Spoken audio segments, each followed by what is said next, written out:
Hi, I'm Noah Bastock. I'm the Vice President of Theater Guild and the Director of Hunchback of Notre Dame.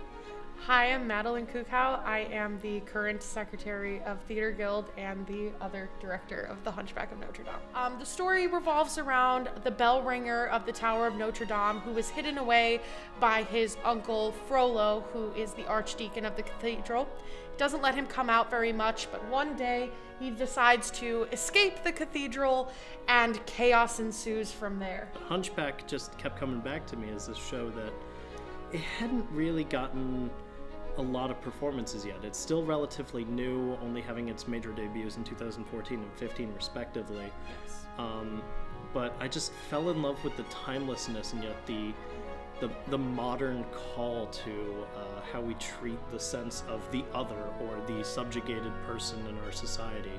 You know, whether that's women or different racial subjugations. You know, it speaks to such a profound sense of like how we treat other people and why we need to treat them better than we do. People who are a fan of the Disney movie are definitely going to come in knowing the bells of Notre Dame out Right. there, Topsy-Turvy, God Help the Outcasts, Hellfire, Court of Miracles, but with some incredibly new, well-composed pieces of music by both Alan Menken, who has written musicals for Disney since the 90s, since the original Hunchback of Notre Dame, and Stephen Schwartz, who is just this musical genius in his own right.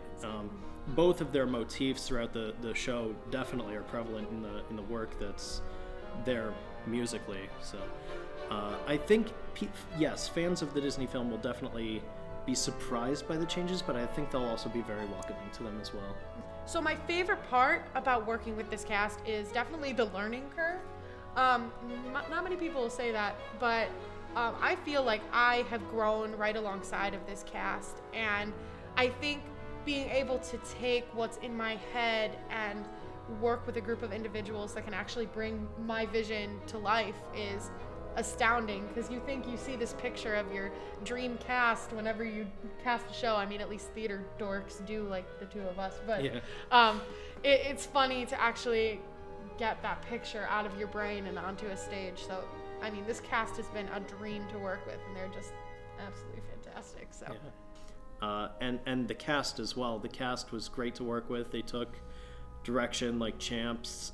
Even if we had to like change something 1,000,001 different ways before the final version of a scene, they just took it and ran with it. So I could not have asked for a better production team or a better cast to work with this show on.